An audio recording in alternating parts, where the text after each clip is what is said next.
and pause, and 3, 2, 1, second action. It's been a complete dream for me from start to finish. I mean, in the first case, I am a huge admirer of George's cinema, and he, in so many ways, makes a cinema that I respond to like a child. I mean, I am very, very pissed off, like most of my generation, that we never got to work with Hitchcock. But you know what? There's George Miller, and I now can call him a colleague, and that's a huge deal for me. But to work with him inside one of his magic boxes and see how he makes it is absolutely mind-blowing and much more than I expected. I first came across the story when I read The Djinn in the Nightingale's Eye. It was a short story or novella written by A.S. Byatt, and when I read it, I found it quite exceptional because somehow, in a compact way, it seemed to probe all the mysteries and paradoxes of life, or many of them. And it was a story that hung around in the back of my mind for such a long time until one day it occurred to me it should be a film. This is a story of a woman who's very rational, and she encounters a djinn or a genie who gives her 3 wishes in exchange for his freedom. The problem is that she's someone perfectly content with life. And secondly, she's a narratologist, someone who studies stories and knows that all stories about wishing are cautionary tales. So he has to persuade her by telling his own stories about being trapped in a bottle for over 3,000 years. And eventually she does make a wish, and it kind of surprises both of them.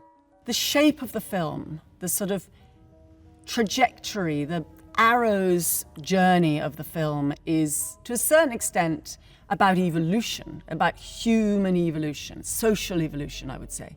And in particular, in relation to the circumstances of women's life, yes, I think that's very accurate. And, you know, it's not a high note in the film, but it's there, and it's there to be picked up on. And it is true that Alithea is the latest, she's not the last, she's the latest in the chain of all these women whose stories are about fulfillment, because the film is about desire. What are your 3 wishes? What do you desire? These stories are more than just stories. They're a way of convincing, if you like, or encouraging Alithea to understand the plight that he finds himself in and how important it is that you've got 3 wishes. You don't want them, but I'm going to tell you these stories so to give you a little perspective. It was key to understand as a performer why storytelling is so important to the Djinn, why these particular stories are really important to Alithea's journey. I think for me, what was most important is that, like Fury Road, I approach stories a little bit like people used to use Geiger counters to find out where the intense radiation was. Is there a seam of story to mine here? Is there something sort of attractive that might have a lot of narrative energy? And that's, I think, what the 2 stories have in common. There's a lot below decks, as I like to say. There's a lot of iceberg under the tip. And my hope is that that's apparent or evident to the audience. Well, the first part of the story for me was that George Miller wanted to play. I mean, that's a huge part of all of our story here. So anything that he was going to be presenting, I suppose, even though you're right, it's different from his other films. It's really not. It's kind of the same vibe. It's the same commitment to a kind of fantasy. You know, he's an extraordinary, talented filmmaker, and the nature of George is he doesn't repeat himself. He loves being original, but not in an artificial way. So he owns the material, does a massive amount of homework and studying, and he brings that to the set and he shoots it. The degree of effort that George puts into every aspect of the film means that when we see the visual effects shots, there's about 600 in the film, they're properly advanced, finished product. So that you're taken into a world that you'll totally believe with performances that are tremendous and with an audio soundtrack that you will be moved by. What I didn't expect was that all that work and all that rigor and all that mastery means that he's unbelievably fresh and free when you're actually shooting. So you're following this incredibly, it feels like a very, I won't say strict code, but a very established code. As you say, he works with a storyboard, he works with a shot list that's, been there for a while, you can tell. It's sort of, got yellowing pages. But even working with that long established thing that he's figured out for years he's going to do, on the day, at that moment, if you feel like saying, do you know what about that? He's there for it. And he'll go, try it. Why not? And very often, when we've done that, that's what he's gone for. So it's as if all that work, and I have experienced this, a filmmaker I'm privileged to also call a friend and collaborator is Bong Joon-ho, who works in a similar way in that he also works with a storyboard. In fact, Bong Joon-ho works with the editor sitting beside him. So you know exactly what you're working to. And George is similar in that way, that he gives you such a structure that you're completely relaxed and free. Even in the simplest, most fantasy-driven fable, there is truth. I think that's why we tell stories. That's why the way we communicate deep philosophical and psychological issues to our children, we do it through stories. I learnt that by making films about dancing penguins and talking pigs, and they have a lot of truth in them. Tilda and I were keen to make sure that the language, the story really affects the audience in a way that the audience will go, I wonder what I would have done. And George is really like, one of the things I learned a lot about from George is about storytelling and how to connect with the audience, just small details from how often an actor who's talking looks away. And while he looks away for those 2 seconds, does he lose the audience or are they drawn in for more? Just the tiniest details that really became this sort of mosaic of information that started to feed his vision and feed our performances. Idris and I met once at a party, which is a very sort of rare sentence for me to say because I don't go to many parties, but I met him at a party and we exchanged that sort of very banal statement, oh, it would be lovely to work together one day. And I thought, never in a month of Sundays, but I'll say it anyway. And then several years later, when George mentioned making this film, he immediately popped into my mind, and he was already in George's mind. And we really met here. Like Tilda, I'd seen him in other roles, but meeting him in person was another thing. And the moment I saw him, he was the Djinn. I don't know why. Subsequently, I've been able to sort of try to figure it out. And I think it's to do with apart from his skill as an actor, like actors are like athletes, they have the natural talent and the skill is evident on the screen.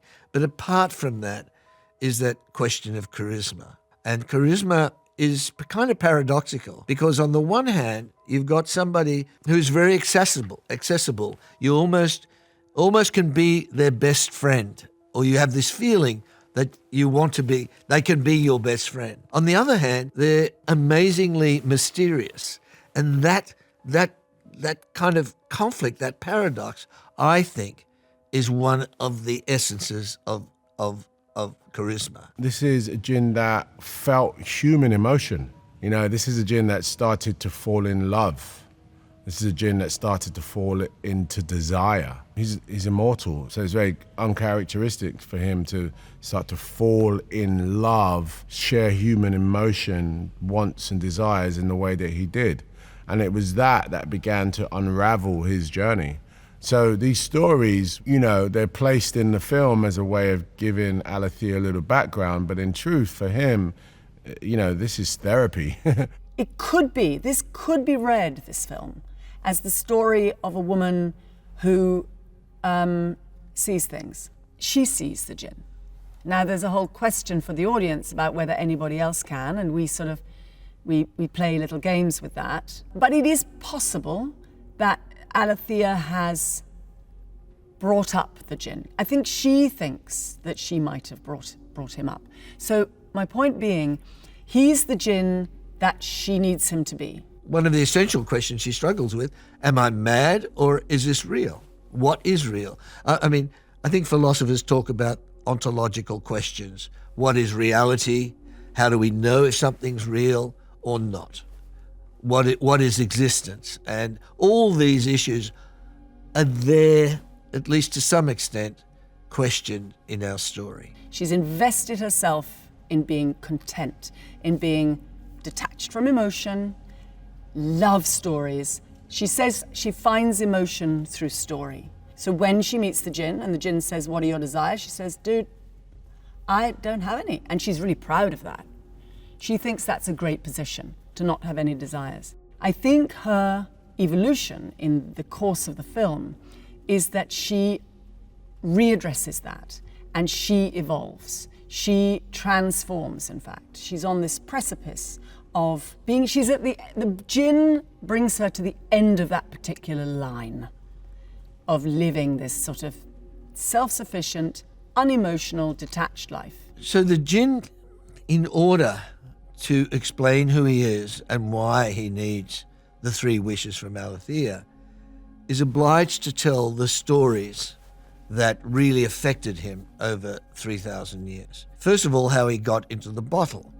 He got there, as he says, by desire. He had a deep longing for the Queen of Sheba. And we visit that world. We see how he was a free Djinn until he was put in the bottle. It's a cautionary tale about desire. I think you get out of it that love can override, and love is very, very important. Love is a 4-letter word, of course, but it's a big component of our story. 3,000 Years of Longing is uniquely original. It shows a story that Krauss says 3,000 years of real history. Embedded in there is the concepts of love, and there's the drama that goes with action and adventure, and it takes you right up to the modern day and holds you in some form of suspense. Is it, is what's happening imagined or real? So the genre it's not an action. It's not an action movie like, say, Fury Road is, or a Mad Max film. It's not a murder mystery. It's not just a love story either, although that's probably the closest to the genre that I think would probably be there. On a purely technical level, we work so hard on the vision and the imagery and what you're experiencing. We work so hard on the sound and the music and bringing that sonic landscape and bringing the two together. And we work so hard on trying to tell a story that keeps you leaning forward in your seat. When you choose to tell a story and to engage a person, you're looking for something that feels special and plays off the familiar, as it were. And I think that's an obligation. I mean, you want to invite the audience into a story, intrigue them, and keep them on the wave of its unfolding, if you like. And I sense that this was available to us with 3,000 Years of Longing. As Dr. Binnie has encouraged us to understand, stories were once the only way to make our bewildering existence coherent. That's exactly right. We gave name to the unknown forces behind all wonder and catastrophe by telling each other stories.